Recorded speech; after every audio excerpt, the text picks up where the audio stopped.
आगे का पेडागोजी का क्लास है। कहता है लिखित विधि मूल्यांकन। लिखित विधि मूल्यांकन में क्या होता है कि हम लोग जो है वस्तुनिष्ठ, लघु उत्तरीय और दीर्घ उत्तरीय प्रश्न पूछते हैं। उसके बाद हम लोग जो है उसका इंटरव्यू लेते हैं, फिर उसका प्रस्तुतिकरण करते हैं ताकि जो है मूल्यांकन सही से हो और बच्चे अधिगम के प्रति सही तरीके से वह आगे बढ़े। इसके लिए कहता है लिखित विधि मूल्यांकन में क्या होता है, मूल्यांकन विधि के लिए इस स्तर पर विभिन्न प्रकार के प्रश्न का प्रारूप तैयार किया जाता है। विभिन्न प्रकार के प्रश्नों का प्रारूप तैयार किया जिसमें वस्तुनिष्ठ होता है। आजकल वस्तुनिष्ठ, लघु उत्तरीय, दीर्घ उत्तरीय प्रश्न के प्रकार शामिल होते हैं। इस प्रकार लिखित परीक्षा के उपरांत हम लोग इंटरव्यू लेते हैं बच्चे का, नहीं सोशल साइंस में और साइंस में। उसके बाद क्या कहते हैं, प्रस्तुतिकरण का संपादन किया जाता है। यही लिखित है। पहले क्या था, अभी वस्तुनिष्ठ, लघु उत्तरीय और दीर्घ उत्तरीय प्रश्न पूछते। पहले क्या था, क्या है, वस्तुनिष्ठ, फिर एक वन लाइनर था, अति लघु उत्तरीय था, रिक्त स्थान भी था। उसके बाद था क्या है, दीर्घ उत्तरीय, अति दीर्घ उत्तरीय था पहले। लेकिन अब क्या है, वस्तुनिष्ठ है, लघु उत्तरीय प्रश्न है और उसके बाद दीर्घ उत्तरीय प्रश्न है। तो वस्तुनिष्ठ में 1 नंबर का, जिसमें 4 जो है चॉइस होते हैं, नहीं वैकल्पिक रहते हैं, आंसर उसमें 1 सही होता है। उसके बाद लघु उत्तरीय में क्या होता है, 2 नंबर का प्रश्न होता है और अति दीर्घ उत्तरीय में 5 नंबर का प्रश्न होता है। पहले क्या था कि वस्तुनिष्ठ तो था ही, उसके बाद अति लघु में 1 लाइनर था, 1 नंबर का प्रश्न था 1 लाइनर। जैसे कहते हैं, कोशिका का शब्द किसने कहा, तो रॉबर्ट हुक ने 1665 में रॉबर्ट हुक ने, 1 लाइन का नहीं। इसी तरह से पहले था, अब क्या है, 3 प्रकार के वस्तुनिष्ठ, लघु उत्तरीय और दीर्घ उत्तरीय प्रश्न पूछे जाते हैं। उसके बाद कहता है सतत एवं व्यापक मूल्यांकन क्या होता है। क्या उपर्युक्त प्रकार का मूल्यांकन सरकार की योजना में शिक्षा के विकास हेतु सम्मिलित किया गया है। शिक्षा के विकास हेतु सम्मिलित किया गया है, जिसका उद्देश्य क्या होता है, विद्यार्थियों का सर्वांगीण विकास अनवरत विकास व्यापक रूप में प्रारंभ से अंत तक होनी चाहिए। इस प्रकार व्यापक से हमारा तात्पर्य विद्यार्थियों की सभी प्रकार के विकास से है, जो नियमित रूप में होते हैं। मतलब व्यापक सतत विकास का मतलब है कि सभी प्रकार के उसमें जो है क्या होगा, सभी प्रकार के सर्वांगीण विकास होना चाहिए। और कहा जाता है इस प्रकार की योजना केंद्र या राज्य सरकार की सर्व शिक्षा अभियान या समग्र शिक्षा अभियान का हिस्सा है। और सर्व शिक्षा अभियान एसएसए और समग्र शिक्षा अभियान का क्या है, हिस्सा है। कहता है एनसीएफ, नेशनल करिकुलम फ्रेमवर्क। उसी तरह से स्टेट में होता है, क्या होता है, स्टेट करिकुलम फ्रेमवर्क। और यह क्या, राष्ट्रीय पाठ चर्चा कार्यक्रम है और राज्य पाठ चर्चा कार्यक्रम भी है।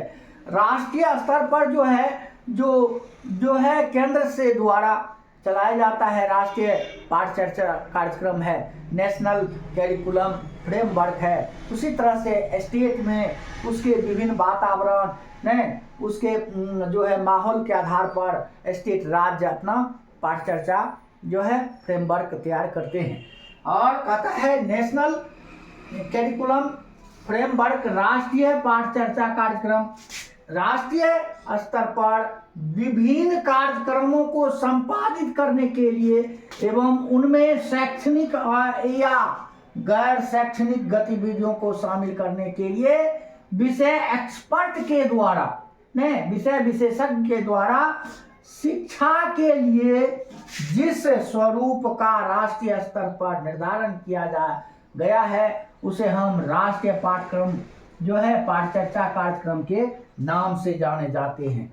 इसी प्रकार राष्ट्रीय पाठचर्चा के कार्यक्रम के नाम से जाने जाते हैं। उसी तरह से राज्य स्तरीय कहता है राज्य पाठ चर्चा कार्यक्रम स्टेट जो है करिकुलम फ्रेमवर्क के भी नाम से हम लोग। इसके विपरीत क्या होता है, SCF में क्या होगा, इसके विपरीत नहीं, SCF कहता है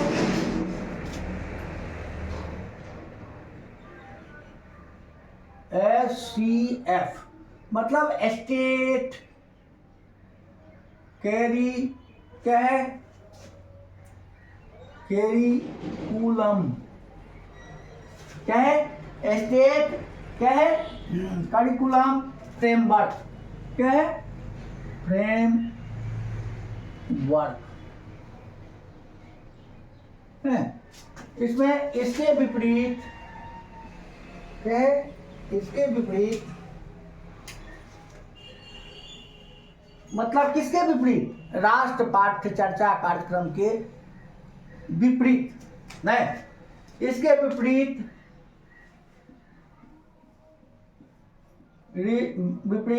राज्य क्या है स्तर पर विविधताओं के आधार पर, क्या है विविधताओं के आधार पर, विविधताएं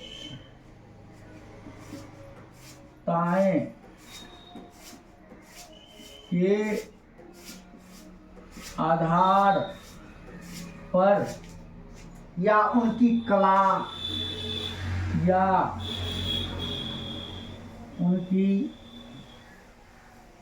क्या है कला, संस्कृति, भौगोलिक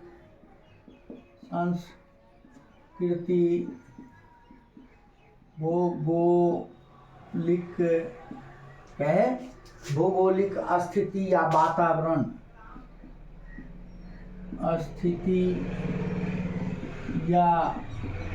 वातावरण वातावरण को देखते हुए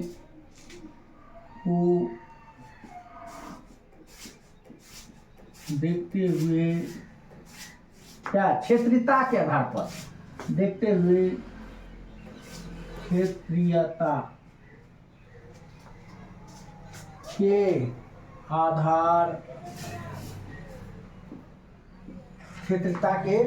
आधार पर पाठ्यक्रम को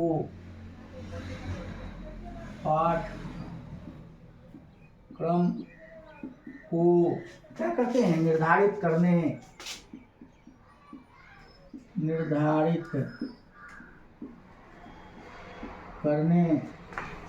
के लिए इस प्रकार के